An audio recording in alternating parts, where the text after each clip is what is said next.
Channel 5, KSTP-TV, St. Paul, Minneapolis.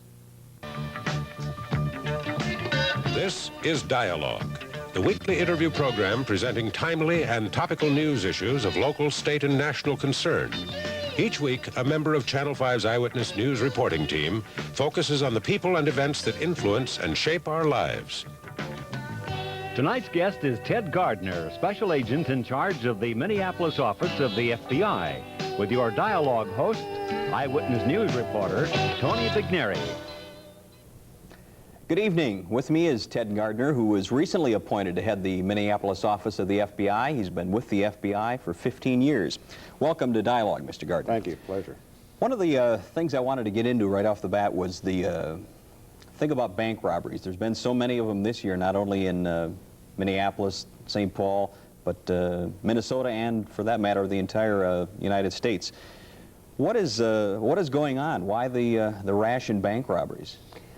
Well, I think the primary cause are the economic conditions that exist nationwide, of course. We had a similar increase, which now runs about 19% over last year, back in 1974, 1975. There was talk several months ago that the FBI is getting out of bank robberies, moving into other areas. Is that true? No, absolutely not. It's interesting you ask that question because when I arrived here, I held a news conference, I believe, the second day after my arrival, and the majority of questions related to bank robberies and whether or not the FBI is getting out of them.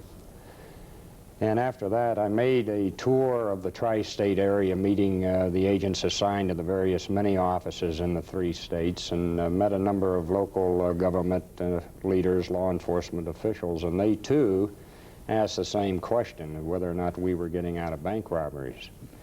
I don't know the reason that prompted this idea in their mind, but we have statute authority for investigating bank robberies, and as long as we do have that authority, we'll continue to investigate them.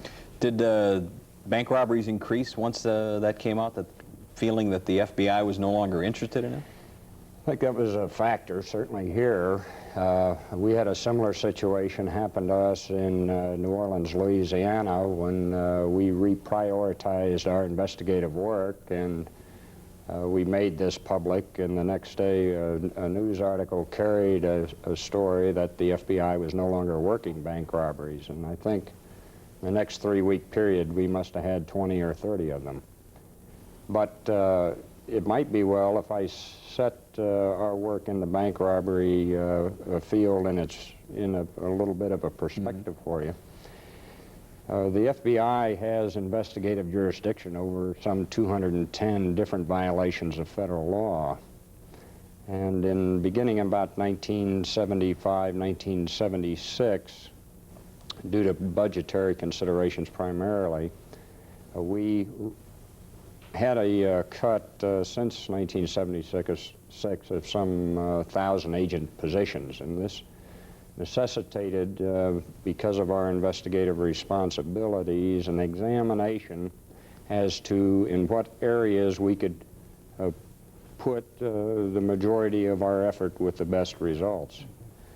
And in conjunction with the Department of Justice, we set down and established 3 basic priority areas of investigation. And the first priority encompasses our responsibilities in foreign counterintelligence, white-collar crime, organized crime.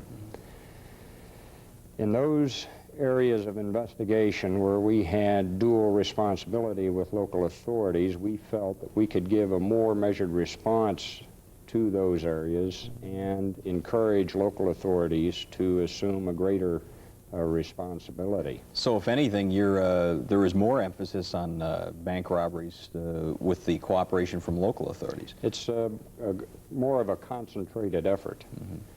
We have, with specific regard to bank robberies as an example, 10 years ago, if a bank robbery occurred in any city in which an FBI office was located, regardless if it was a single individual or a ring committing the robbery, the entire office would go out and work it.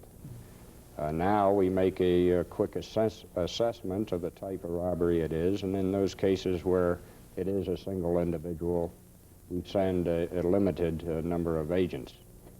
Has the FBI noticed any similarity to the economic times of 74, 75, comparing them with what is happening now? Is there something going on with the people that are walking in robbing banks? They're not the average criminal. Well, the most part, say, take the Minneapolis area. I think we have had 56 robberies unless one occurred today. We had, as of Friday, 56 bank robberies in the Twin Cities area.